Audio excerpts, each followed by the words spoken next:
नमस्कार, आप देख रहे हैं दूरदर्शन किसान। खेती किसानी और ग्रामीण भारत से जुड़ी नवीनतम जानकारियों के साथ इस खास कार्यक्रम आत्मनिर्भर भारत में आपका स्वागत है। मैं हूं अंजू सिंह।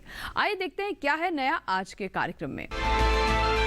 भारतीय कृषि अनुसंधान संस्थान स्थापना दिवस पर विशेष कार्यक्रम आयोजित। पद्मश्री प्रोफेसर रतन लाल का मृदा स्वास्थ्य और पोषण संवेदी कृषि विषय पर व्याख्यान। कैबिनेट ने प्रोडक्शन लिंक्ड इंसेंटिव योजना को खाद्य प्रसंस्करण क्षेत्र में लागू करने को दी मंजूरी। फूड प्रोसेसिंग इकाइयों को करीब 10,900 करोड़ रुपए मिलेगी सब्सिडी। अगले कई सालों में करीब 2.5 लाख युवाओं को रोजगार मिलेगा। ट्राइफेड ने दादरा और नगर हवेली और दमन दीव के प्रशासन के साथ किया समझौता। और अब खबरें विस्तार से। भारतीय कृषि अनुसंधान संस्थान 1 अप्रैल को अपना स्थापना दिवस मनाता है। आज बीपी पॉल ऑडिटोरियम में स्थापना दिवस मनाया गया। इस कार्यक्रम में भारत के स्वतंत्रता की 75वीं सालगिरह पर अमृत महोत्सव के अवसर पर प्रोफेसर रतन लाल का मृदा स्वास्थ्य और पोषण संवेदी कृषि विषय पर व्याख्यान रहा। इस अवसर पर सचिव डेयर एवं ICAR के महानिदेशक डॉक्टर त्रिलोचन महापात्रा, भारतीय कृषि अनुसंधान संस्थान पूसा के निदेशक डॉक्टर AK सिंह उपस्थित थे। आइए देखते हैं इस पर एक खास रिपोर्ट।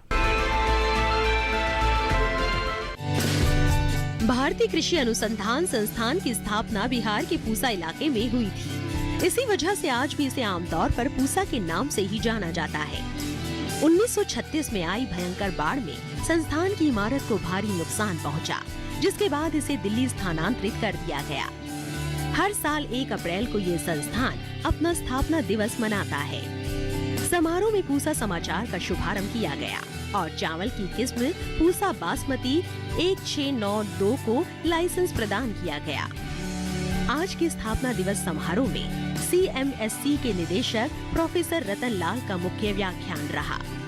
भारतीय कृषि अनुसंधान परिषद यानी ICAR के महानिदेशक डॉक्टर त्रिलोचन महापात्रा मुख्य अतिथि के रूप में मौजूद थे। आपको बता दें कि पूसा संस्थान ICAR की निगरानी में ही संचालित हो रहा है।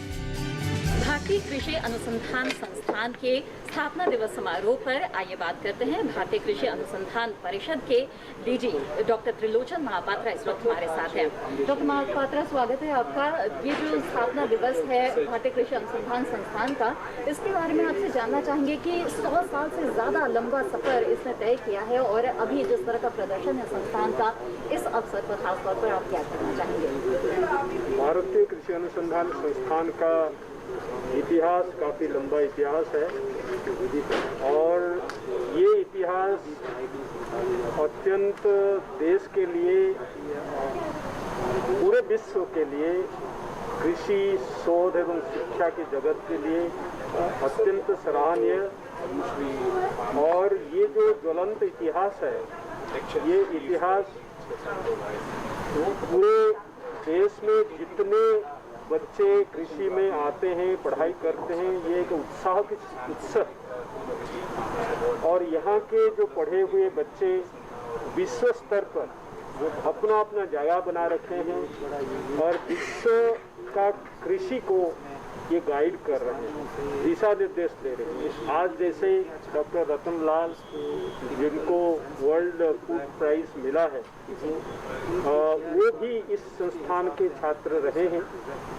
और जिस तरीके से विश्व स्तर में वो पूरा दिशा निर्देश मार्गदर्शन दे रहे हैं, सॉइल ऑर्गेनिक कार्बन के ऊपर जो चर्चा आज किए हैं और पूरे विश्व में कर रहे हैं, ये अत्यंत सराहनीय है। ये संस्थान का इतिहास का हिस्सा, तो उसी हिसाब से संस्थान को काफ़ी लोग मानते हैं और आगे भी संस्थान का इस तरह का मान्यता रहेगा, क्योंकि जिस हिसाब से यहाँ पढ़ाई होती है, जिस हिसाब से यहाँ शोध होते हैं और शोध का जो नतीजा, जो प्रोडक्ट हमारे पास निकल के आते हैं, वो भी देश के लिए, देश के जो इकोनॉमी है उसको जो बढ़ावा देता है, समृद्ध करता है और हमारे जो खाद्यान्न उत्पादन में आज जो आत्मनिर्भर हुए और उसका सबसे ज़्यादा श्रेय इस संस्थान को जाता है। भारतीय कृषि अनुसंधान संस्थान का 116वां स्थापना दिवस समारोह मनाया गया। आइए इसके बारे में बात करते हैं। आज हमारे साथ मौजूद है भारतीय कृषि अनुसंधान संस्थान के director doctor A K. Singh. Doctor Singh, स्वागत है आपका और आपको बधाई भी, शुभकामनाएं भी। एक तरह से मील का पत्थर है ये कि 116वां स्थापना दिवस मनाया जा रहा है, तो किस तरह से इस सफर को आप संस्थान के देखते हैं?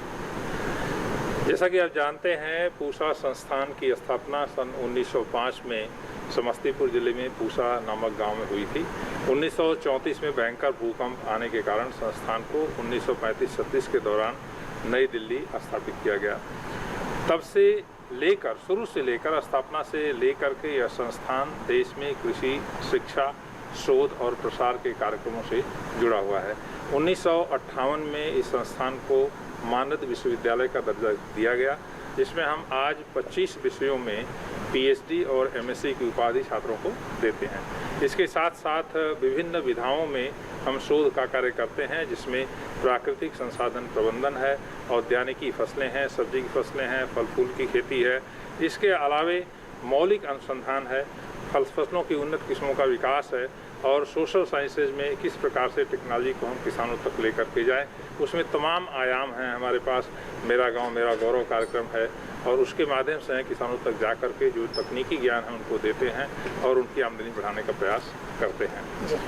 डॉक्टर सिंह, संस्थान का जो प्रदर्शन है वो जाहिर तौर पे बहुत ही अच्छा है, लेकिन इसके बावजूद इस आयोजन में देश में और वैश्विक स्तर पर भी संस्थान को और बेहतर बनाने के लिए, उसकी रैंकिंग को और बेहतर बनाने के लिए काफ़ी चर्चा हुई है।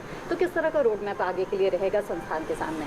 जैसा कि आप जानती हैं, जो नई शिक्षा नीति आई है उसमें इस बात पर जोर दिया जा रहा है कि जो शैक्षणिक संस्थान हैं उनको हम इस तरह के शैक्षणिक संस्थान जो मुख्य रूप से शोध के ऊपर आधारित हैं, और हमारा संस्थान कृषि शोध के ऊपर आधारित है, तो इसको हम मेरू के रूप में, multi disciplinary educational and research university के रूप में इसको विकसित करेंगे। और यहाँ पे हमारा जो ये जोर रहेगा कि जो हमारे पास छात्र आते हैं उनकी इस तरह से उनका सशक्तिकरण किया जाए कि वो स्वरोजगार पैदा कर सकें, दूसरों को रोजगार दें। ये बहुत ज़रूरी है। और कृषि को किस प्रकार से व्यवसाय के रूप में लेकर के अपनी आमदनी को बढ़ाएं। इसके साथ साथ इन नवयुवकों की बहुत महत्वपूर्ण भूमिका होगी किसानों को इकट्ठा करने में, फार्मर्स प्रोड्यूसर कंपनी बनाने में, अलग अलग क्षेत्रों में, चाहे वो जैविक खेती की बात हो, मसाले खेती की बात हो या हमारा औषधीय पौधों की खेती की बात हो। इन सब अलग अलग क्षेत्रों में फार्मर्स प्रोड्यूसर्स कंपनी बना करके हम आय बढ़ा सकते हैं।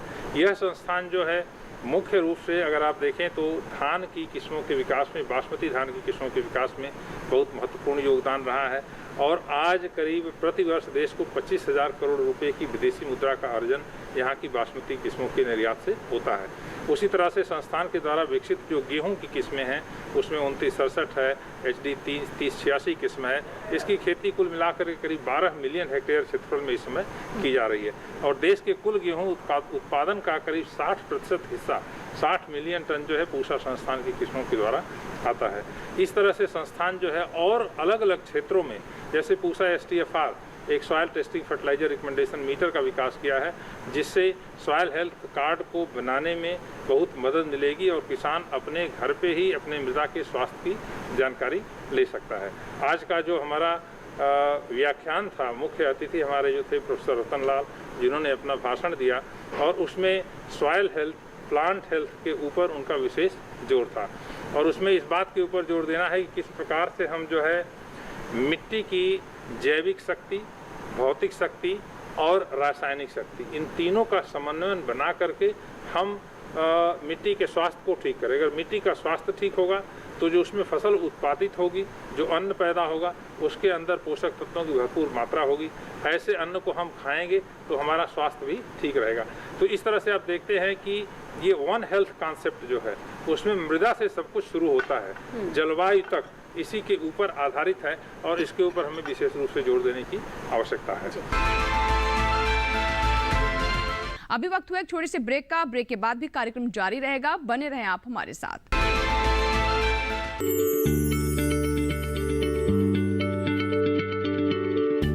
क्या आप किसी बीमारी से परेशान हैं? चाहते हैं डॉक्टर की सलाह? तो हम हैं आपके साथ, बताएंगे आपको जीने की राह, समस्याएं आपकी, समाधान देश के मशहूर विशेषज्ञों के। घर बैठे बात करें देश के जाने माने डॉक्टरों से। हमारे लाइव प्रोग्राम स्वस्थ किसान में हर शनिवार शाम 6 बजे से 7 बजे तक।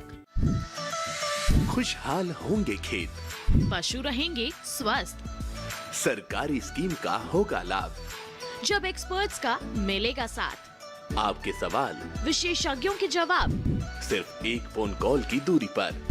देखिए किसानों का अपना प्रोग्राम हेलो किसान, सोमवार से शुक्रवार शाम 6 बजे से सिर्फ दूरदर्शन किसान पर। ब्रेक के बाद एक बार फिर आपका स्वागत है। प्रधानमंत्री श्री नरेंद्र मोदी की अध्यक्षता में केंद्रीय मंत्रिमंडल ने production linked incentive scheme for food processing industry में 10,900 करोड़ रुपए की मंजूरी दी है। सरकार के इस फैसले से फूड प्रोसेसिंग उद्योग का फायदा होगा और इसके साथ ही किसानों की आमदनी भी बढ़ेगी। केंद्रीय मंत्रिमंडल ने जो production linked incentive scheme for food processing industry PLI for food processing industry में 10,900 करोड़ रुपए इंसेंटिव या सब्सिडी के रूप में देने को मंजूरी प्राप्त की। किसानों के लिए विशेष करके आगे आने वाले वर्षों में नए आमदनी बढ़ाने के तरीके ढूंढे, उसके लिए ये निर्णय लेके एक fitting tribute to our farmers, fitting tribute to the अन्नदातास, जिन्होंने कोविड वर्ष होने के बावजूद इस देश में जो उपज है कृषि क्षेत्र की, उस उपज को बढ़ाया है। केंद्रीय मंत्री पीयूष गोयल ने बताया है कि एग्री उत्पाद के निर्यात को 6 लाख करोड़ तक जरूर लेकर जाएंगे। इसका सीधा लाभ किसानों, मछुआरों और राज्यों को मिलेगा। स्वाभाविक रूप से नए कृषि कानून जब पास हुए तब एक विशेष जो हम सबके मन में चिंता थी वो थी कैसे किसानों की आमदनी बढ़ाई जाए और क्या नए मार्ग खोले जाएं जिससे किसानों की आमदनी बढ़ सकती है। और आपने देखा होगा, और इसके बारे में माननीय तोमर जी आज वो आसाम में हैं कैंपेनिंग के लिए, इसलिए I am standing in for him. लेकिन माननीय प्रधानमंत्री जी और माननीय तोमर जी ने लगातार इस बात की चिंता की है कि किसानों के जो विकल्प आज के दिन उनके पास मौजूद है, जो ऑप्शंस हैं, उसको पूरी तरीके से बरकरार रखते हुए क्या हम कोई और विकल्प दे सकते हैं जिससे किसानों का आमदनी भी बढ़े, रोजगार के अवसर भी बढ़े, विशेष तौर पे निवेश हो। ट्राइफेड ने दादरा और नगर हवेली साथ ही दमन दीव प्रशासन के साथ समझौता किया है। इस समझौते से ट्राइफेड आदिवासियों की आजीविका में सुधार लाने की दिशा में काम कर रहा है। आइए देखते हैं क्या है विशेष इसमें। वन धन योजना के लिए MSP के कार्यान्वयन पर जोर। ट्राइफेड ने दादरा और नगर हवेली और दमन और दीव प्रशासन के साथ समझौता। MFP योजना और वन धन योजना के लिए MSP के कार्यान्वयन के लिए समझौता ज्ञापन हस्ताक्षर हुए हैं। जनजातीय कार्य मंत्रालय के तहत ट्राइफेड ने किया करार। ट्राइफेड ने आदिवासियों की आजीविका में सुधार लाने और आदिवासी सशक्तिकरण की दिशा में कर रहा है काम। इस समझौता ज्ञापन के तहत MSP और MFP के लिए विपणन तंत्र को केंद्र शासित प्रदेश में लागू किया जाएगा। इस कार्यक्रम को शुरू करने के लिए इस केंद्र शासित प्रदेश में एक वन धन विकास केंद्र स्थापित करने की योजना है। जनजातीय कार्य मंत्रालय के तहत MFP 1 के लिए MSP एक प्रमुख योजना है, जिसका उद्देश्य वन उपज इकट्ठा करने वाले आदिवासियों को उचित पारिश्रमिक और उचित मूल्य प्रदान करना है। वन उपज इकट्ठा करने वाले आदिवासियों को जो उचित मूल्य प्रदान किया गया है वो उनकी कुल आय की तुलना में लगभग 3 गुना अधिक है। इससे उनकी समग्र आय में वृद्धि हुई है। पिछले वर्ष आदिवासी अर्थव्यवस्था में 3000 करोड़ रुपए का निवेश हुआ है। जनजातियों के लिए स्थायी आजीविका के निर्माण की सुविधा के लिए वन धन केंद्रों की स्थापना अहम है। अभी वक्त हुआ एक छोटे से ब्रेक का। ब्रेक के बाद भी एक खास कार्यक्रम जारी रहेगा, बने रहे हमारे साथ।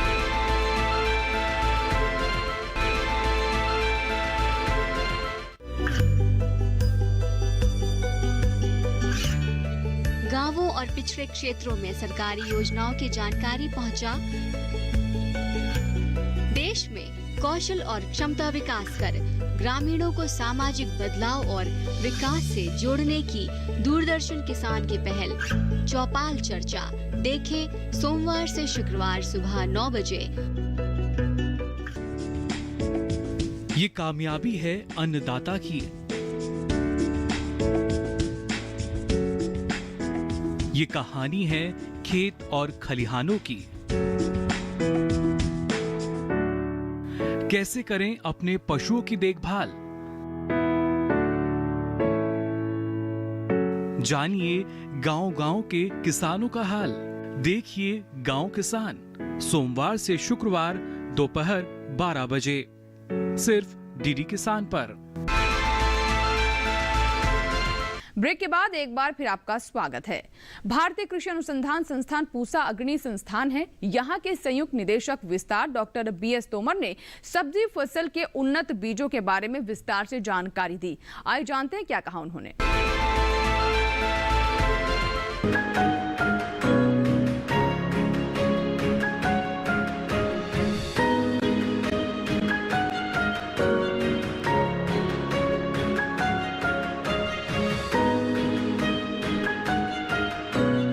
किसान बहनों भाइयों, ना सिर्फ सब्जी फसलों की हम बात करें बल्कि हरी पत्तेदार सब्जियों की भी अगर बात की जाए, इनके ज़रिए भी काफ़ी फ़ायदा जो है हमारे किसानों को होता है और बड़े पैमाने पर इनकी खेती की जाती है। लेकिन इनकी उपलब्धता के लिए हमारे पूसा स्थित शाखा विज्ञान संभाग किस तरीके से काम करता है, कैसे बीज उत्पादन जो है गुणवत्तापूर्ण हो ये सुनिश्चित करता है, इस बारे में और जानकारी के लिए आइए बात कर लेते हैं संभाग के अध्यक्ष डॉक्टर BS तोमर से। डॉक्टर तोमर, बहुत बहुत स्वागत आपका।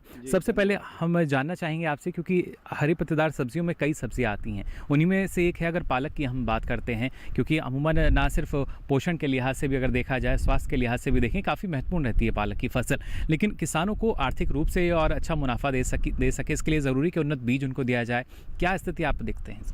देखिए, शासकीय विज्ञान संभाग ने पिछले कई वर्षों में, दशकों की बात करें तो हमने देश को पालक के अंदर 3 किस्मों को उपलब्ध कराया, जिसमें ऑल ग्रीन, पूसा भारती और पूसा ज्योति, ये 3 पालक की किस्म है। इसी तरह से हमने साग सरसों में पूसा सागवन का विकास किया, मेथी में पूसा अर्ली बंचिंग है, कसूरी मेथी है। अगर हम बात करें पत्तेदार सब्जियों में चुलाई, पूसा लाल चुलाई और पूसा किरण और पूसा कीर्ति, ये किस्में हमारे संभाग के द्वारा विकसित की गई। और इनके पीछे हमारी जो सोच थी ये थी कि जो हमारे पोषण विशेषज्ञ हैं ये अपनी रिकमेंडेशन करते हैं, सिफारिश करते हैं कि हमें प्रतिदिन 125 ग्राम पत्तेदार सब्जियों का इस्तेमाल करना चाहिए। तो कोई भी खाने के लिए एक ही तरह की पत्तेदार सब्जी को ना तो हम पूरे साल उगा सकते हैं और ना ही उसको रोज़ाना खा सकते हैं, इसलिए हमारे खान पान में विविधता की आवश्यकता है।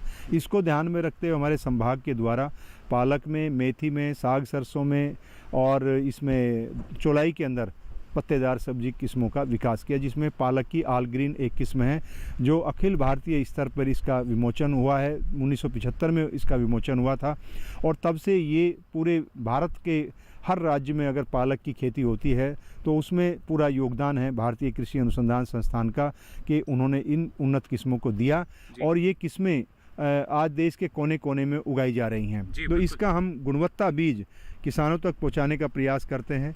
इस दिशा में हमारा संभाग ब्रीडर सीड पैदा करता है। ब्रीडर सीड को पैदा करके हम राष्ट्रीय बीज निगम को और दूसरी प्राइवेट कंपनियों को या किसानों को उपलब्ध कराते हैं ताकि किसान उसको आगे वृद्धि करके दूसरे किसानों को उपलब्ध करा सकें। राष्ट्रीय बीज निगम का इसमें विशेष योगदान रहा है और प्रति वर्ष राष्ट्रीय बीज निगम 2,500 से 3,000 क्विंटल पालक की आल किस्म का बीज का विपणन करता रहा है। और हमने भी अपने संभाग में संस्थान के माध्यम से व्यवसायीकरण के लिए कई MOU साइन हुए हैं ताकि किसानों को ये गुणवत्ता का बीज जाता रहे। जब किसान भाई गुणवत्ता बीज पैदा करता है तो उनको 2-3 बातों को हम कहते हैं ध्यान रखना चाहिए। पालक एक परपरागित फसल है और इसमें परागण का माध्यम हवा होती है और इसका जो मुख्य दुश्मन है, मैं कहूँगा दुश्मन है, जो कंटामिनेंट हो सकता है वो है जंगली पालक। तो अपने खेत के आसपास में जंगली पालक ना उगने दें या पृथक्करण दूरी के अंदर भी आप पालक पे निगरानी रखें, उसको ना उगने दें, क्योंकि आपस में क्रॉस करके आपके किस्म की गुणवत्ता को प्रभावित करता है। दूसरी बात है, जब फसल पुष्पन की अवस्था में होती है तो इसका तना कमज़ोर होता है और ऊपर जब बाहर हो जाता है गिर जाता है और उसके बाद कटाई में बड़ी कठिनाई होती है, लेबर ज़्यादा लगती है या जो अच्छी गुणवत्ता का बीज है वो झड़ जाता है। ऐसे में एक कटाई जब हम पालक की बुआई करते हैं बीज उत्पादन के लिए तो कम से कम 1 और अधिकतम 2 कटाई हमको करनी चाहिए ताकि उसकी वृद्धि को नियंत्रित किया जा सके। और पानी की सिंचाई की संख्या को भी हमें ध्यान में रखना चाहिए। जब तेज़ हवा होती है उस दिन जो है हम पानी ना लगाएं, अगर तब पानी लगाते हैं तो इसके गिरने की संभावना गिर जाता है, तो उससे बीज उपज में भी कमी आती है, बीज की गुणवत्ता भी प्रभावित होती है और काफ़ी बीज ज़मीन पे गिर जाता है। तो इन बातों को अगर हमारे किसान भाई ध्यान रखते हैं तो निश्चित रूप से वो पालक का बेहतर गुणवत्ता का बीज बना सकते हैं। और हमारा ये मानना है कि 1 हेक्टेयर से किसान 25 से 30 क्विंटल तक पालक का बीज ले सकता है और उसकी 2 कटाई भी ले सकता है, जिससे उसकी उत्पादन की जो लागत है वो पत्तियों की बिक्री से निकल जाती है और बाकी बीज उसको उसके लाभ का माध्यम बन जाता है। जी, तो यहाँ देखिए डॉक्टर तोमर ने हमें बताया किस तरीके से जो पालक का बीज है उसका आप ना सिर्फ कैसे आप कोशिश कर सकते हैं कि अच्छी उपज उसके ज़रिए आपको मिले, बल्कि अच्छे बीज के लिए आपको किन बातों का यहाँ ख्याल रखना होगा।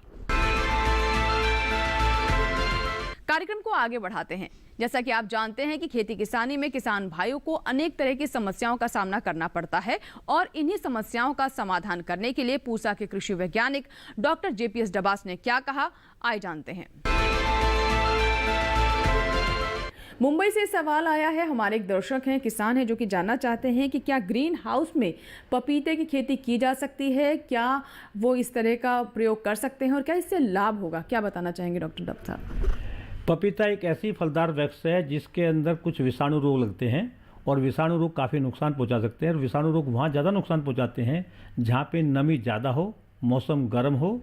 तो बॉम्बे का जो मौसम है वो इसी प्रकार का है कि वहाँ पे वर्षा काफ़ी होती है, नमी काफ़ी रहती है, गर्मी भी रहती है, तो इससे विषाणु रोगों के रखने की संभावना रहती है। तो ऐसी स्थिति में या तो हम ऐसी किस्म का प्रयोग करें जिसमें कि विषाणु रोग कम लगते हों, अन्यथा हमें पपीते को ऐसी स्थिति में उगाना पड़ेगा जहाँ पे विषाणु रोगों से हम फसल को बचा सकें। और विषाणु रोगों से फसल को बचाने के लिए जो ग्रीन हाउस की बात करें तो ग्रीन हाउस 2-3 किस्म के होते हैं। इसमें एक नेट हाउस होता है, इंसेक्ट प्रूफ नेट लगता है, जिसके अंदर अगर हम पपीते की खेती करते हैं तो जो कीड़ा विषाणु रोगों को फैलाता है वो नेट हाउस के अंदर नहीं घुस पाएगा और पहले से अगर उसमें वो कीड़ा नहीं होगा तो आगे बीमारी नहीं फैलेगी और आपको अच्छी फसल मिल जाएगी। तो आप नेट हाउस के अंदर पपीते की खेती कर सकते हैं, लेकिन पॉली हाउस के अंदर मैं पपीते की खेती के मैं हक में नहीं हूँ, क्योंकि उसमें एक तो लागत ज़्यादा आती है, दूसरा पौधा क्योंकि थोड़ा गर्म रहता है, अंदर गर्म रहने की वजह से पपीते में जो ग्रोथ है वो ज़्यादा हो जाएगी और फल अच्छे नहीं बन पाएंगे। तो लेकिन नेट हाउस के अंदर आप पपीते की खेती करते हो तो किसी प्रकार का कोई नुकसान नहीं है, बल्कि आपको अच्छी पैदावार मिलेगी। सेड नेट में भी पपीते की खेती नहीं करनी चाहिए क्योंकि उसमें पूरा प्रकाश अंदर नहीं जाता है, तो पौधे को पूरा प्रकाश चाहिए, तो उसके लिए आप नेट हाउस में पपीते की खेती कर सकते हैं। अन्यथा दूसरी किस्म के स्ट्रक्चर में पपीते की खेती करना ठीक नहीं है। लेकिन पपीते की खेती में पानी का भी एक आपको सही से प्रबंध होना बहुत जरूरी है, इसलिए ड्रिप इरिगेशन का सिस्टम अगर है तो ज़्यादा अच्छा रहेगा। जी नवाज साहब, जानकारी देने के लिए बहुत बहुत शुक्रिया। तो बिल्कुल हमारे दर्शक समझ चुके होंगे कि पॉली हाउस में पपीते की खेती संभव नहीं है या फिर कहें कि ज़्यादा लाभदायक नहीं है क्योंकि लागत इसमें काफ़ी ज़्यादा हो जाती है। ऐसे में नेट हाउस का वो चुनाव करें। उम्मीद करते हैं इस जानकारी से हमारे किसानों को ज़रूर लाभ होगा। इसी के साथ ही आज के आत्मनिर्भर भारत कार्यक्रम में बस इतना ही। फिर होंगे हाजिर कृषि और ग्रामीण क्षेत्र से जुड़ी नई नई जानकारियां लेकर। फिलहाल दीजिए इजाजत, लेकिन आप बने रहें दूरदर्शन किसान के साथ। नमस्कार।